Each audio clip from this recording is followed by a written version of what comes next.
Assalamualaikum warahmatullahi wabarakatuh. Kami dari kelompok 1 di sini akan mempresentasikan tentang consumer society. Kelompok kami di sini terdiri dari 5 orang. Yang pertama Syihab Bahtiar Pamungkas, yang kedua Tito Ardiwibowo, saya sendiri, yang ketiga Iqbal Indra Kurniawan, yang keempat Joko Utomo, yang kelima Reza Hermawan. Pengertian consumer society. Consumer society, masyarakat konsumen, menggambarkan dua proses yang terkait dengan perubahan dalam masyarakat konsumen. Yang dibahas dalam bab ini globalisasi dan pentingnya konsumsi dalam penataan kehidupan masyarakat. Menurut Baudrillard, consumer society ini adalah keinginan individu untuk terus-menerus mengkonsumsi dengan tujuan untuk mencapai status sosial tertentu atau gaya tertentu. Selanjutnya akan dipresentasikan oleh Mas Syihab. Silakan, Mas. Consumer culture.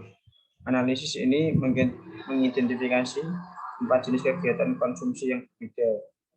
Yang pertama, mengkonsumsi sebagai pengalaman. Ketika konsumsi adalah tujuan emosional atau estetis dalam dirinya sendiri.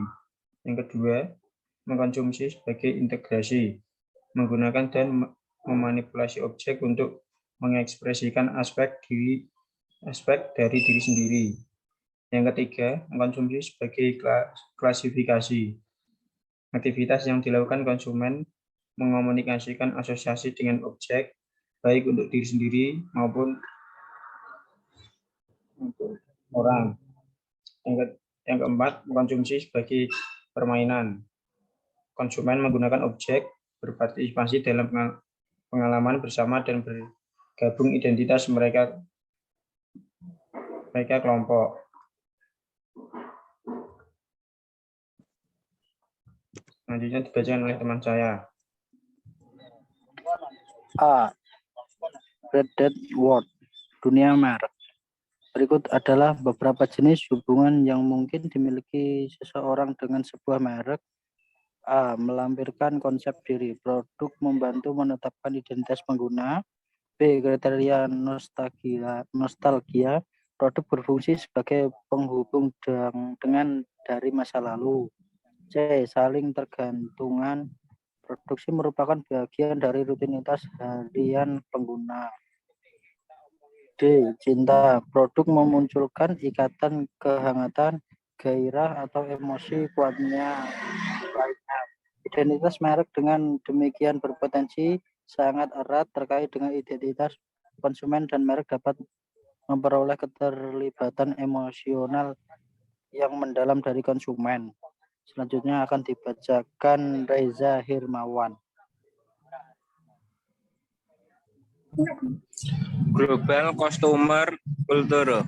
Para peneliti mengelompokkan konsumen yang mengevaluasi merek global dengan cara yang sama, dan mereka mengidentifikasi empat segmen utama. Yang pertama, warga dunia. Segmen terbesar 55% konsumen, menggunakan kesuksesan global perusahaan sebagai sinyal kualitas dan inovasi. Yang kedua, pemimpin global. Segmen terbesar kedua sebesar 23%, terdiri dari konsumen yang melihat merek global sebagai produk berkualitas dan siap menerima mitos yang mereka buat. Yang ketiga, anti global. 13% konsumen skeptis bahwa perusahaan transnasional memberikan barang yang lebih berkualitas. Yang keempat, agnostis global. Sisanya 9% konsumen tidak mendasarkan keputusan pembeliannya pada atribut global merek. Selanjutnya dibaca oleh teman saya.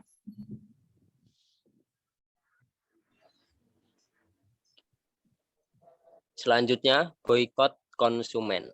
4 faktor yang ditemukan untuk memprediksi partisipasi boikot. Yang pertama, keinginan untuk membuat perbedaan. Yang kedua, ruang lingkup untuk peningkatan diri. Yang ketiga, kontra-argumen yang menghambat boikot. Yang keempat, biaya untuk memboikot konsumsi yang dibatasi. Boikot tidak selalu aktif.